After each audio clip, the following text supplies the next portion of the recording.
Olá, eu sou o Lênio e este é uma série que estarei iniciando falando sobre alguns tópicos que eu acho interessante estar compartilhando, e gostaria de convidar você que é cristão a ouvir esta mensagem, esse sermão, né?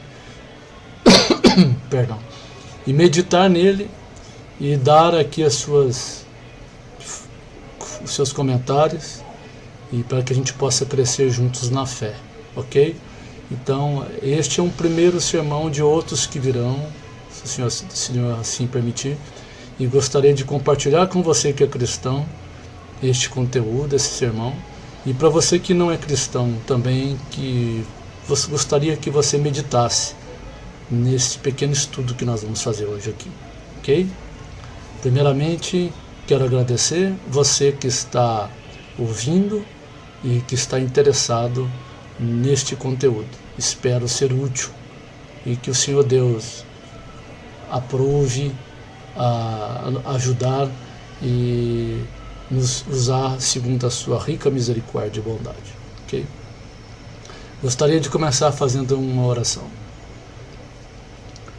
Santo Deus, amado Pai, Tu és o Deus de Abraão, o Deus de Isaac, o Deus de Jacó, Senhor, Pai do nosso Senhor e nosso Salvador Jesus Cristo. Te louvo, Pai, pela Tua graça, pela Tua misericórdia, pela Tua bondade. Até aqui o Senhor nos tem ajudado, até aqui o Senhor Deus tem sido conosco e com todos os Seus filhos e filhas espalhados por toda a terra. Ajuda-me, Senhor, a que possa ser um vaso, Senhor, para que as pessoas que aqui chegarem e ouvirem esta mensagem possam ouvir como o apóstolo Paulo escreveu à tua igreja em determinado momento, que disse que os que receberam Paulo naquele momento ouviram a palavra pregada por Paulo não como uma palavra trazida por homens, mas como uma palavra trazida pelo próprio Deus. Santo Senhor Deus, sendo do seu agrado, ajuda-nos, ajuda-me, edifica-nos na tua verdade, que a tua palavra que é rica, que a tua palavra que é perfeita, que a tua palavra que é boa, que a tua palavra que é verdade. Fala conosco, orienta-nos, pois somos carentes, Santo Deus, de ouvir a tua direção, pois como o Senhor mesmo disse na tua palavra, o próprio Senhor Jesus Cristo disse, sem mim nada podeis fazer. Te peço em nome de Jesus. Amém. Amigo, gostaria de falar com todos a respeito de a vontade do homem e a vontade de Deus. Vontade do homem e a vontade de Deus. Você, homem, ser humano, você é dotado de características que só vão ser encontradas nesta espécie que Deus criou, que é o ser humano. Somente essa espécie que Deus criou, que é o ser humano, dispõe de características que o próprio Deus colocou. Características dessa como raciocínio, características essa como o pensamento em si, como vontade em perceber, vontade em fazer, vontade em não fazer, vontade em imaginar, ok? Então, o ser humano, ele é dotado de características que o próprio Deus colocou apenas dessa espécie de criatura criada por ele, que somente o ser humano tem. Na Bíblia, existe dentro da teologia um conceito chamado da imago Dei, que é a imagem de Deus no homem. Então, que imagem é essa? Que semelhança é essa que a Bíblia diz? O homem foi criado por Deus segundo a imagem e a semelhança de Deus. E que imagem é essa? O homem pensa, porque Deus pensa. O homem tem raciocínio, Deus também tem raciocínio. São alguns exemplos. Este é um princípio de imagem. E o que é semelhança? Se o homem pensa, Deus também pensa a imagem. E o que é semelhança? O homem pensa mas não com a semelhança de Deus. Não, o homem não pensa com a semelhança de Deus. O homem pensa com a própria semelhança de alguém que veio lá atrás, que foi deixado aqui, e nós herdamos dele essa característica que Deus havia depositado nele lá na criação. Lá no livro de Gênesis está escrito que quando Deus fez o homem, a imagem de Deus o fez, conforme a semelhança de Deus.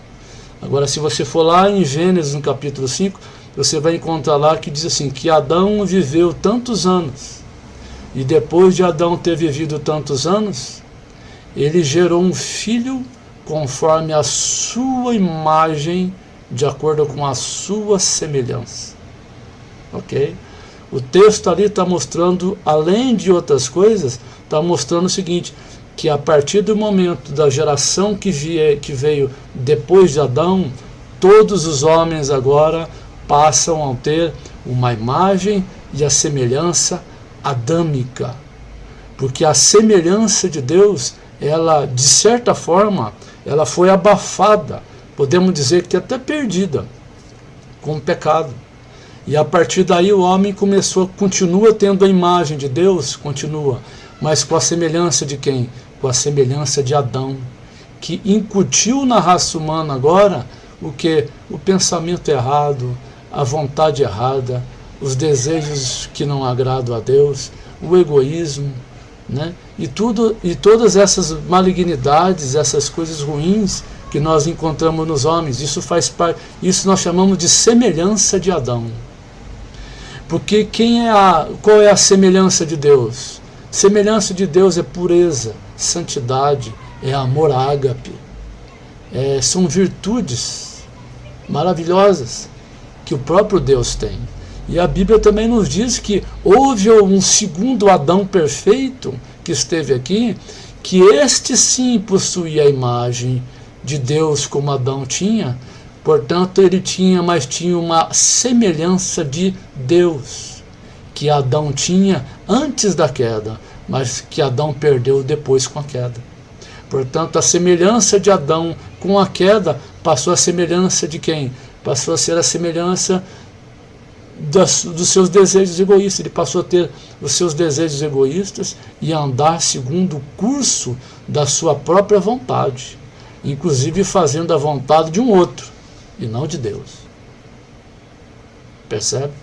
Então, quando nós entendemos esse conceito de que o ser humano ele está afastado da criação, afastado de Deus, o apóstolo Paulo, abordando esse assunto, ele escreveu em Romanos, no capítulo 3, no versículo 23, quando ele disse que todos pecaram e destituídos estão da glória de Deus.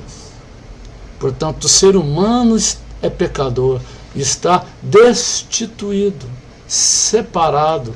Ele não possui mais as características divinas em si, como Jesus demonstrou quando esteve aqui na Terra.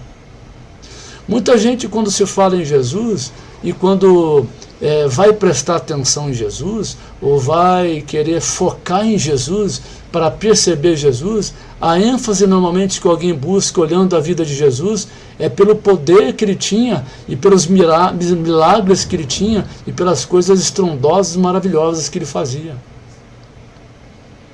Portanto, a Bíblia nos aponta para nós olharmos para Jesus com outro foco. A Bíblia diz assim que nós devemos olhar para ele, o autor e consumador da fé.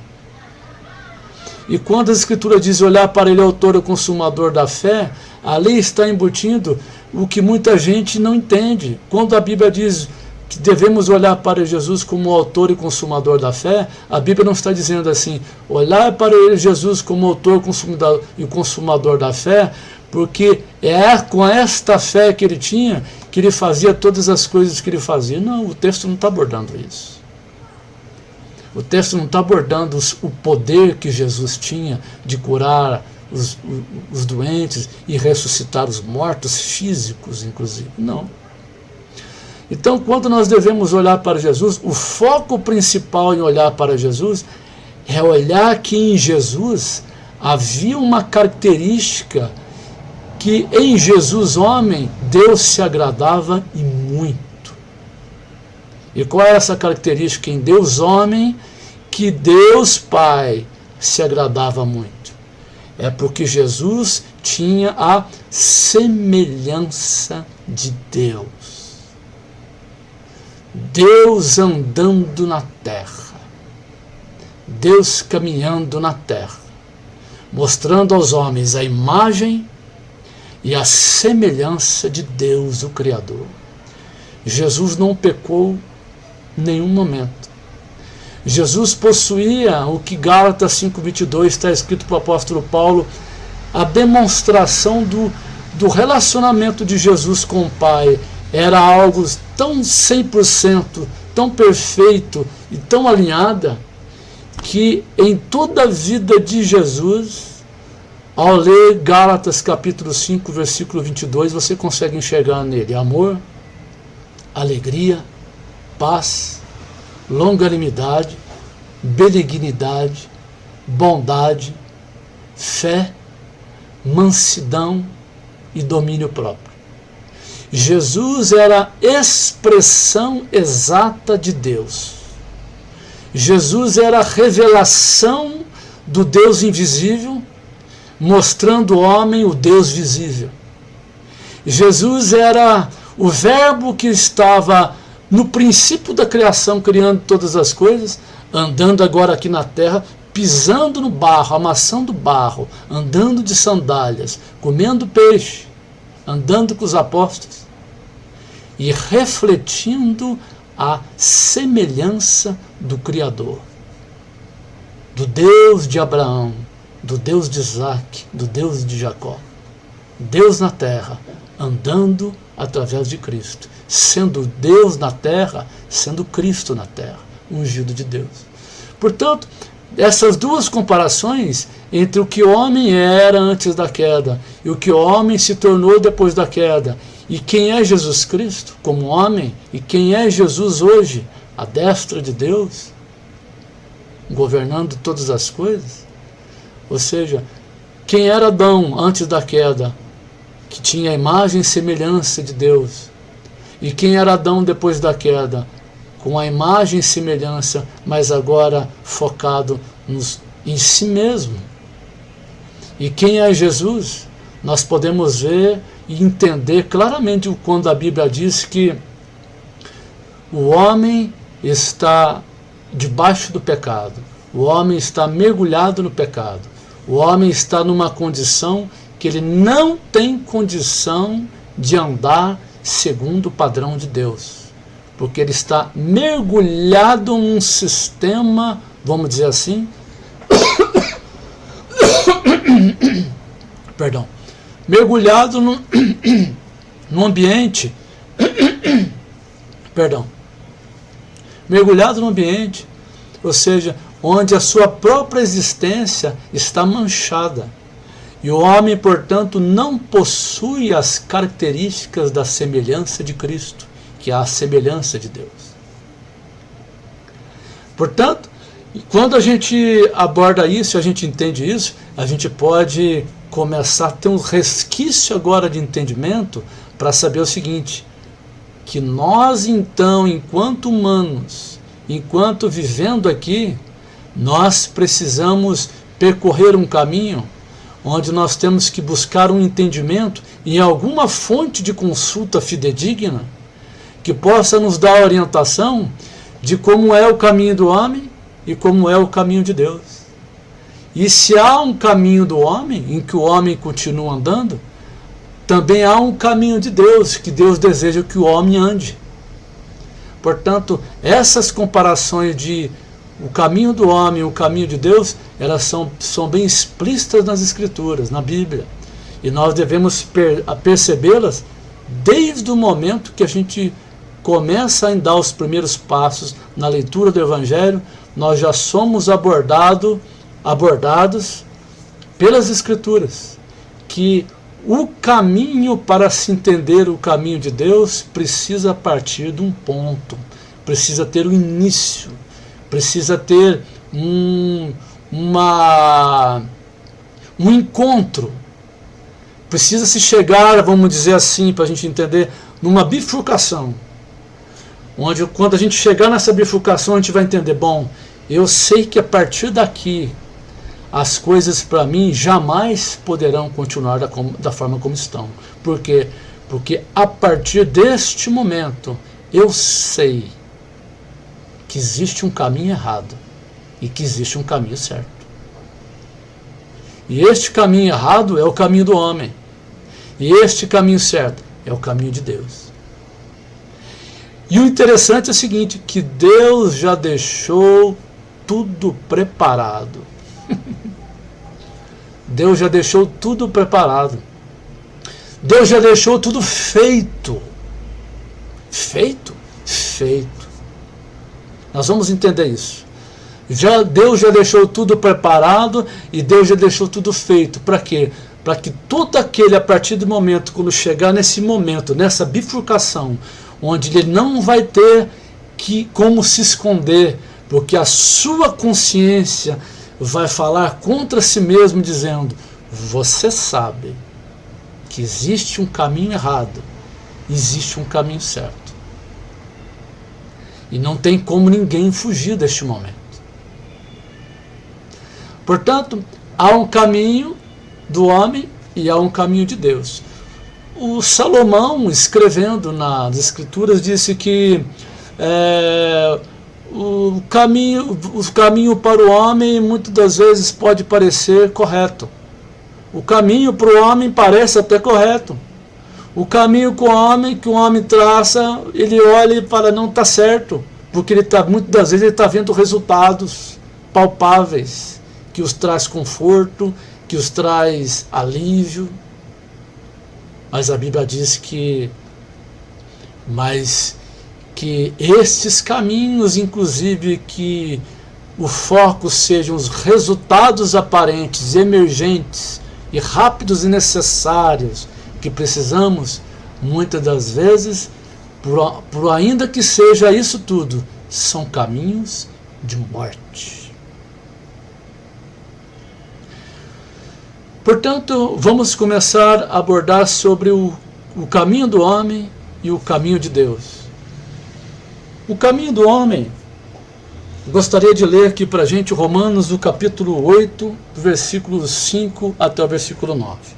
A partir do versículo 5 diz assim, porque os que são segundo a carne inclinam-se para as coisas da carne, mas os que são segundo o Espírito, para as coisas do Espírito. Olha isso, porque Romanos 8, 5, porque os que são segundo a carne inclinam-se para as coisas da carne, mas os que são do Espírito, para as coisas do Espírito. Porque os que são segundo a carne, quem são os segundo a carne, de acordo com o contexto do texto aqui que Paulo está abordando aqui? Os que são segundo esta carne que Paulo está falando, são os que andam segundo o caminho do homem. São os que querem andar segundo as suas próprias concupiscências. São os que querem andar conforme os seus desejos. São os que querem andar conforme as suas conjecturas. São os que querem andar conforme as suas determinações que fizeram, baseados em observar resultados palpáveis, confortos.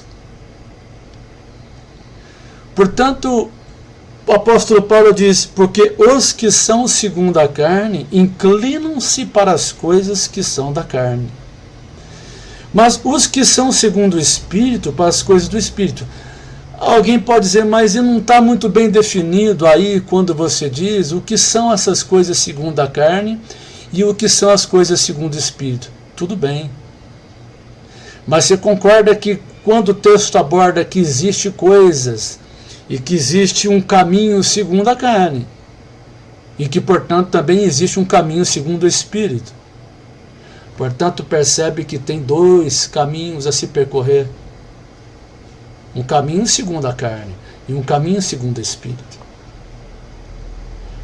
Isso, você compreendendo que de fato existe essas duas trajetórias na vida em que o homem vai percorrer e que um deles conduz à morte e que um deles conduz à vida, se você perceber isso, você já está meio caminho andado.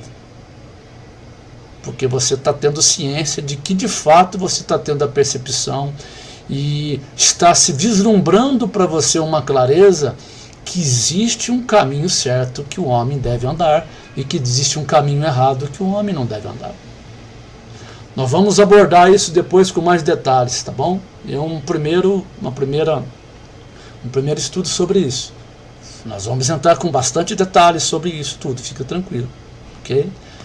Tá bom? Então, o apóstolo Paulo diz, porque os que são segundo a carne inclinam-se para as coisas da carne, mas os que são segundo o Espírito, para as coisas do Espírito. Portanto, existe um caminho do Espírito e existe um caminho da carne.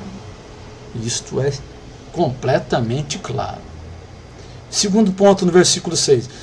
Porque a inclinação da carne é morte, mas a inclinação do Espírito é vida e paz. No versículo 6. Porque a inclinação da carne é morte, mas a inclinação do Espírito é vida e paz. Novamente abordando, se há um caminho do homem, este caminho é um caminho da carne, que leva o homem à morte. E o caminho do Espírito conduz o homem à vida e paz.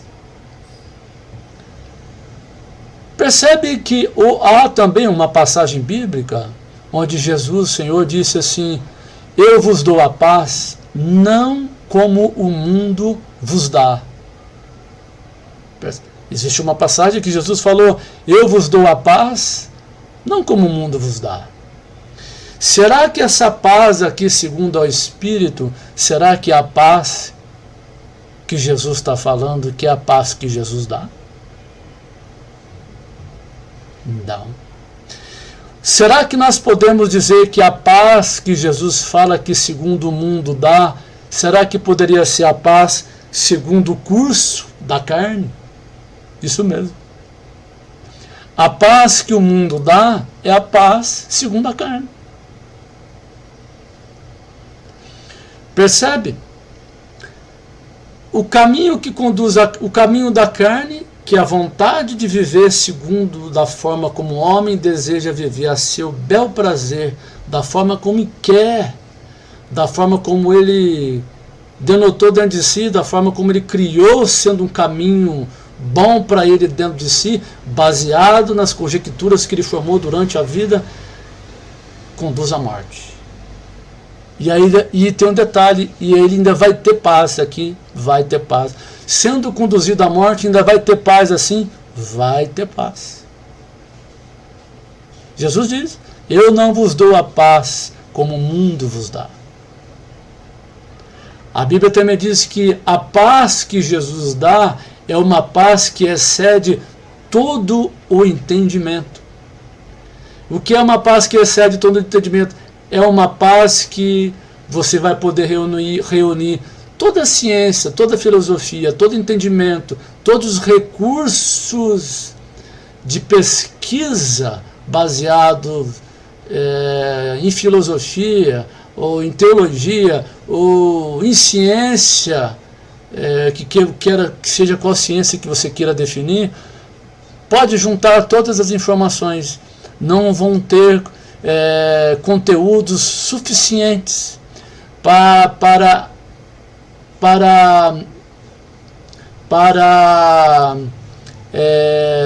manchar sequer o que vem a ser o entendimento, a paz que Jesus dá. A paz que Jesus dá é uma paz que excede o entendimento. Não vai ter como alguém explicar isso. Porque a paz que Jesus dá não é a paz segundo o mundo. Não é a paz segundo o caminho do homem traçou para ele, que é um caminho de viver segundo o seu bel prazer. Mas a paz que o mundo dá é possível explicar? Muito facilmente. Você tem alguma dificuldade para entender que quando a sua conta está com bom crédito, você fica tranquilo? É muito difícil de entender isso? Não é difícil, né?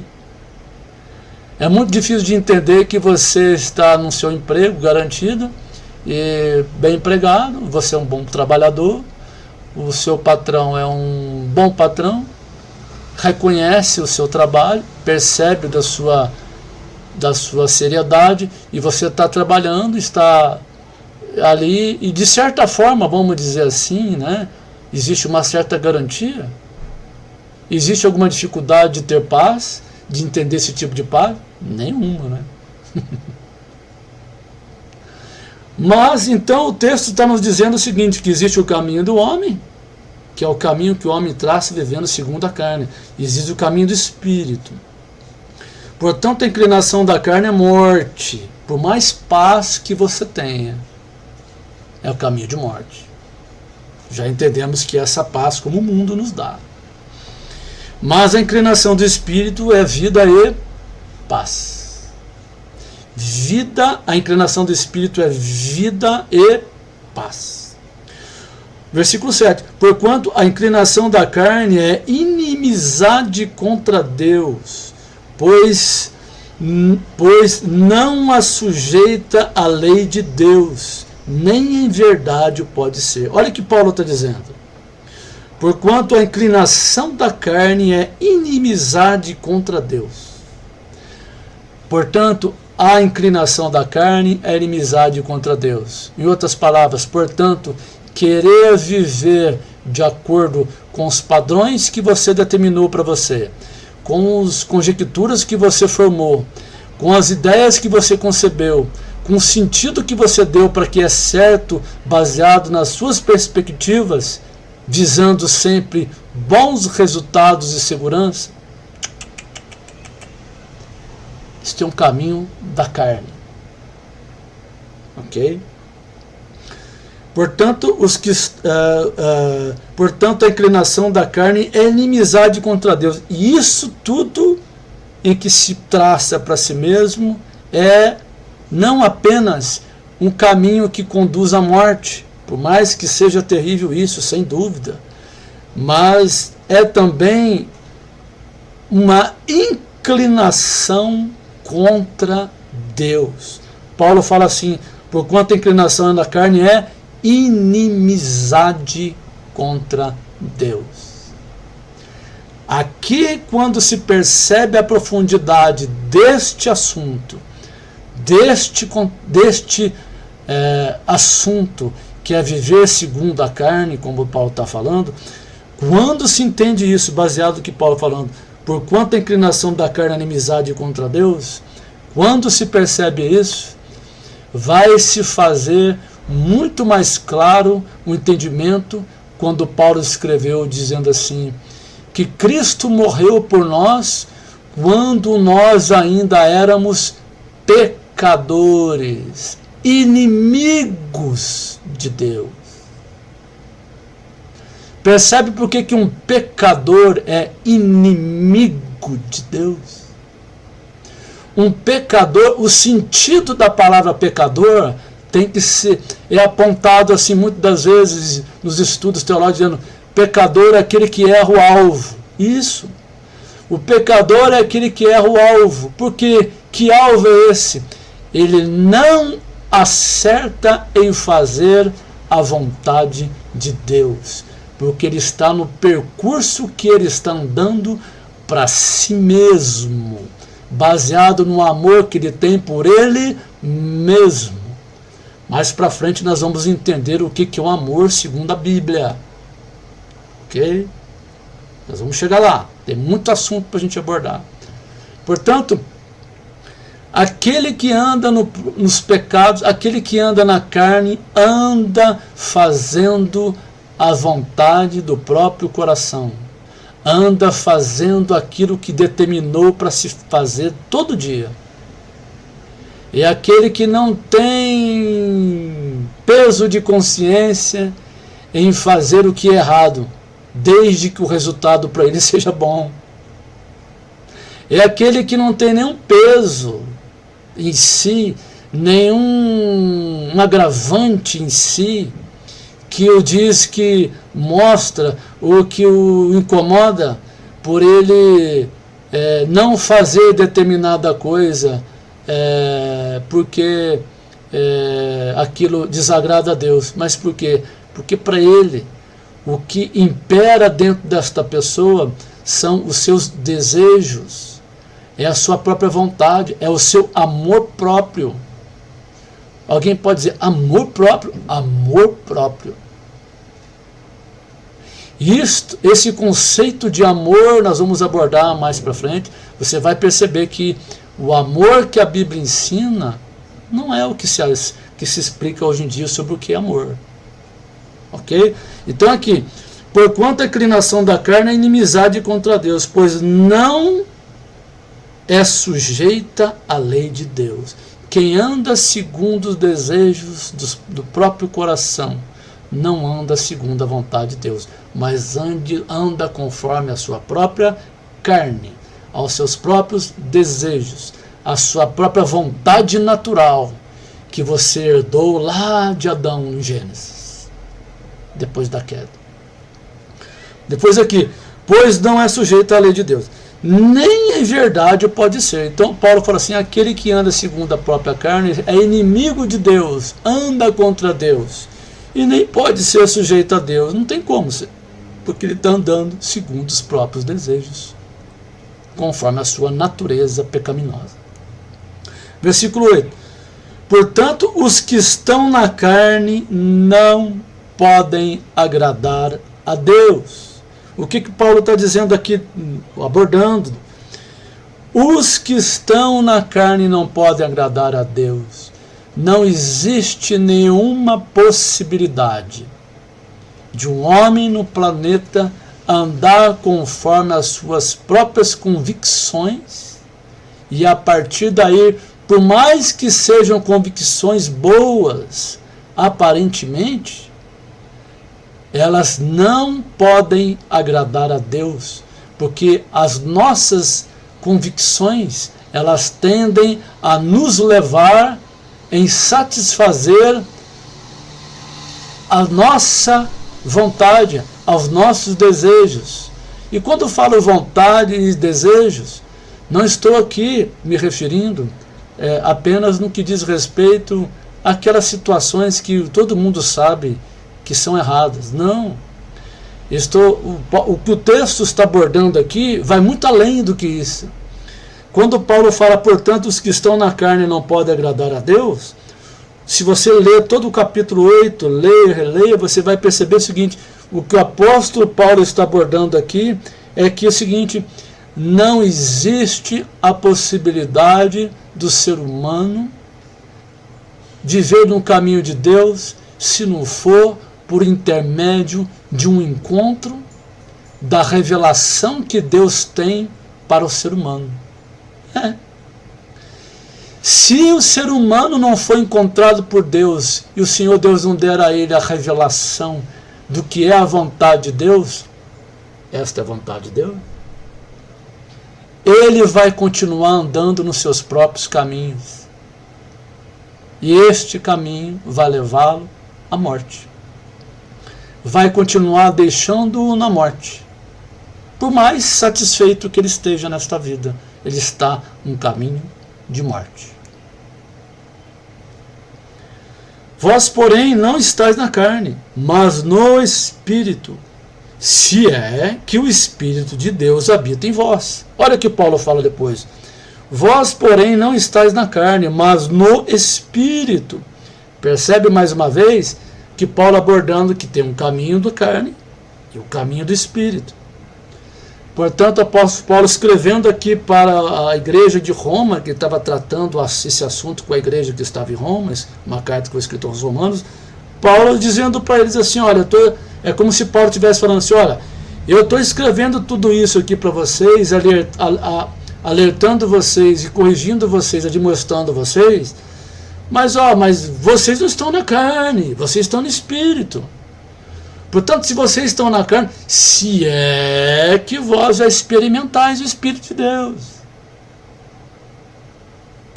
Se vocês já sabem que o Espírito de Deus é bom, olha que Paulo falou assim, vós porém não estáis na carne, mas no Espírito, se é que o Espírito de Deus habita em vós. Paulo está falando assim, olha, se o Espírito de Deus habita em vós, vocês estão entendendo o que eu estou falando com vocês.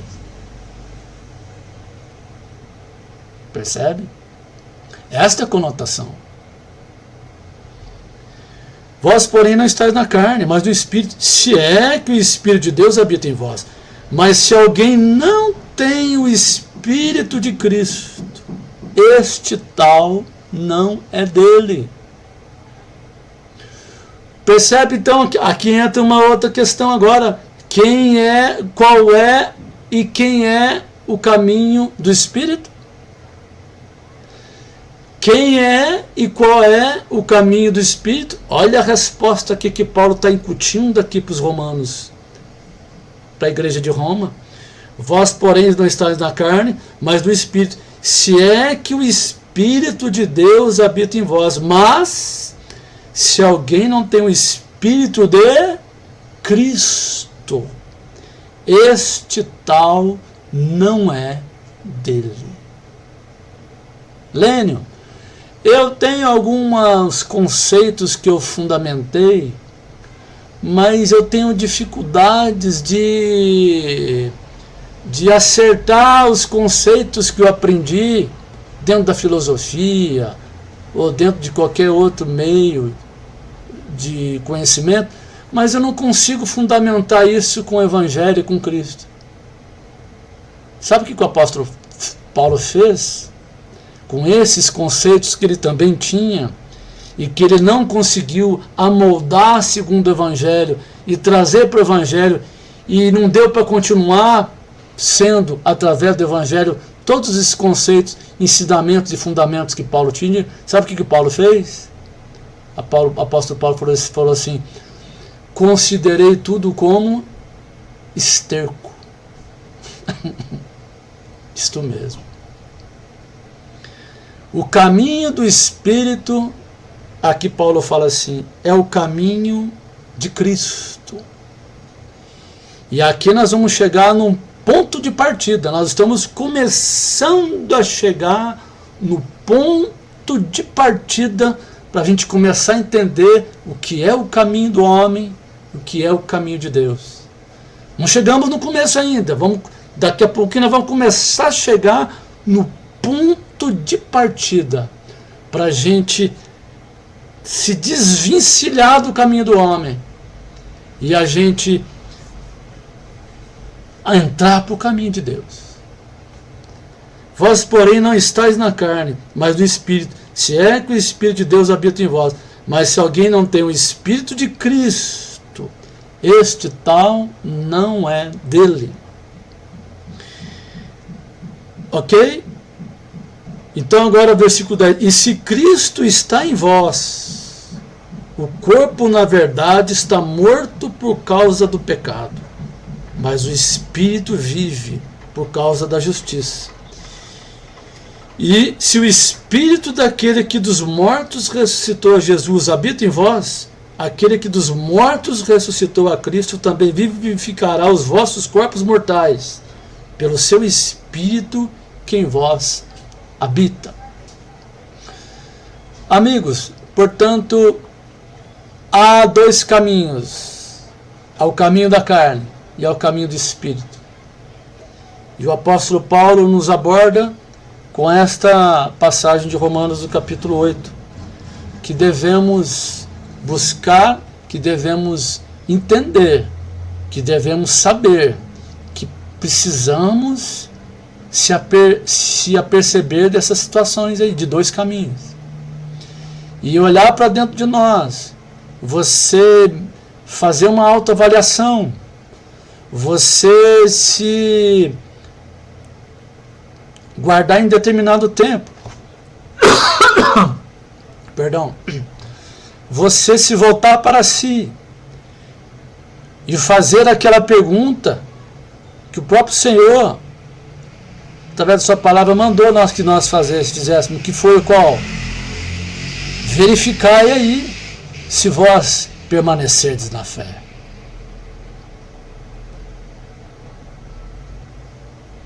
Quero finalizar isso aqui com um ponto aqui onde eu quero finalizar com você aqui esse estudo, é esse. Como eu disse, nós não entraríamos em grandes detalhes sobre o que é o caminho de homem e o caminho de Deus agora, apenas estaríamos iniciando isso. E aqui o que nos chama a atenção aqui é que nós precisamos perceber que há um momento crucial na vida de cada ser humano na Terra, que este momento há de chegar na vida de todos os seres humanos na Terra. Uns com 50 anos de idade, uns com 90 anos de idade, uns com 13 anos de idade. Mas certamente este momento há de chegar na vida de cada criatura que recebeu a imagem e a semelhança de Deus. E Deus, através do seu Espírito, estará naquele momento junto com a criatura, com o ser humano. E naquele momento ele estará ali abordando com o ser humano, mostrando para ele que ele está diante de uma grandeza, que ele está diante de uma maravilha que antigamente estava coberta, mas que agora está revelada como o sol do meio-dia. E esta revelação chama-se Jesus Cristo, ungido de Deus, o Cristo de Deus, ungido de Deus, que quer habitar com todos aqueles que hão de estar com Ele, e Ele o chamará para si, e Ele o trará para si, e fará nele morada, e o Pai e Cristo junto dele habitarão nele, e farão nele morada, e eles viverão com Cristo Jesus aqui na terra, andando no caminho do Espírito, andando no caminho do Espírito de Cristo, porque receberão o Espírito de Cristo Jesus e andarão com Cristo Jesus. Ok? Então, esse estudo é para trazer você a esse entendimento, ao caminho do homem, há um caminho do Espírito, ou seja, há um caminho do homem, que é um caminho que a Bíblia chama que é o caminho da carne, que conduz à morte, e há um caminho do Espírito, que conduz à vida e à paz, através do Espírito de Cristo Jesus. Ok? Próximo vídeo, nós vamos continuar esse estudo, e a cada dia mais nós vamos abordando mais detalhes sobre a natureza humana, o caminho do homem, natureza de Deus e o caminho de Deus. Ok? Que o Senhor Deus nos abençoe, nos guarde e nos conduza em cada momento, para que a gente possa aprender mais e mais através da tua santa palavra. Em nome de Cristo Jesus. Amém.